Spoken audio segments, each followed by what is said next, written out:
I will be covering the topics of body language, volume, resonance, projection, and microphone techniques.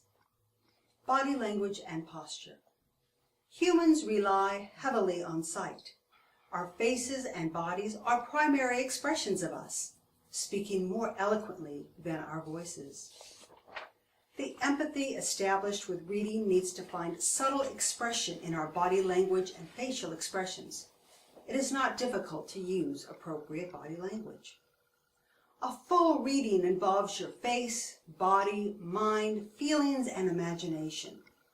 Saying stop with a hand gesture has more impact than just using the word. However, there are no hand gestures in proclamations. Practicing with hand gestures can be helpful in your preparation. Your body will remember them, leading to greater physical engagement in the reading. Posture reflects the reader's attitude and part of the message itself. Correct posture is necessary for proper breathing, and proper breathing is essential for volume, resonance, and projection, which we will be covering later. Correct posture consists of standing firmly on both feet so that they are about hip-width apart, and you are standing comfortably. Stand erect, but not rigid. Shoulders should be back and down. Lift your ribs off your hip bones without tensing your shoulders. Tuck your butt under, tilting your pelvis back. Level your chin so that it is parallel with the floor. Correct posture is necessary for proper breathing. Volume and resonance. Even with the best microphone, the voice must be thrust forward to be sufficiently strong. The mic is an extension of your own voice and responds to what is fed into it. Loudness requires breath and good resonance. 3 basic steps to ensure volume and resonance are: Step 1. Relax. Take a few deep breaths before approaching the iambo, and 1 before you start your reading. Step 2. Stand erect, again, but not rigid. There's that posture again. Step 3. Open your mouth and allow the sound to originate from the rib cage and voice box, not from the head, nose, or only the throat. Proper resonance occurs when the breath stream echoes and resounds in the chest, throat, mouth, and head. The voice should be melodious, soothing, pleasant, and rich. Quality of the sound is the goal. Recording your voice is one of the best methods to evaluate and determine the quality of your volume, breathing, and resonance. Projection.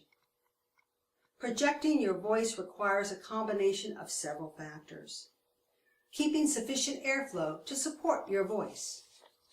Controlling the amount of air you use to make sound.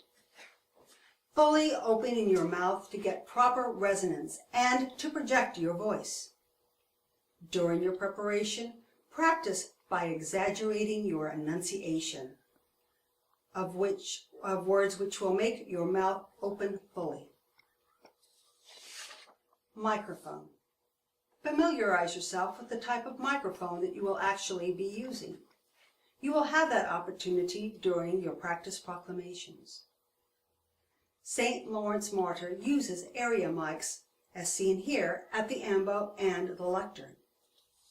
Area mics are extremely sensitive and will pick up the sound if you move your head left or right, up or down when you make eye contact with the congregation. This type of microphone should not be in close proximity to your mouth. Microphone preparation should always be done prior to Mass by the first lector. And if necessary, the second lector will need to adjust their microphone prior to their reading.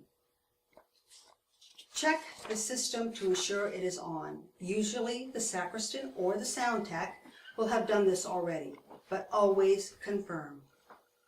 Refrain from blowing into or tapping the microphone.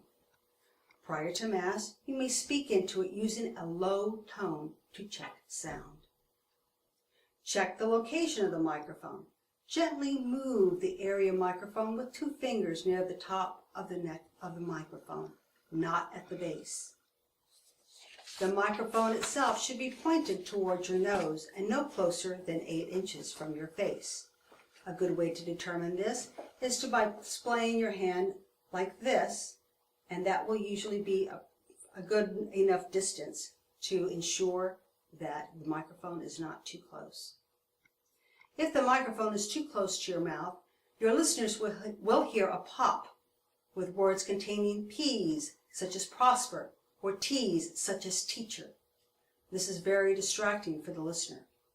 If a sound tech is present, they cannot adjust the sound to eliminate the poppings. The only way to eliminate that popping, should you hear yourself popping, is to move your body slightly back from the microphone. Don't hang on to the microphone neck or touch the microphone head while you are proclaiming. Project your voice into the microphone. Don't depend on the microphone to do your job.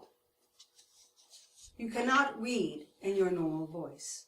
Remember, the microphone is only an extension of your voice, amplifying what you project with sufficient energy. Speak to the people, not to the mic. Practice with the mic until you can speak freely, clearly, and confidently. In conclusion, the voice, attitude, body language, and posture of the reader should convey the dignity and sacredness of the occasion. Perfection should be a goal that may not always be achieved, but always be sought. Thank you.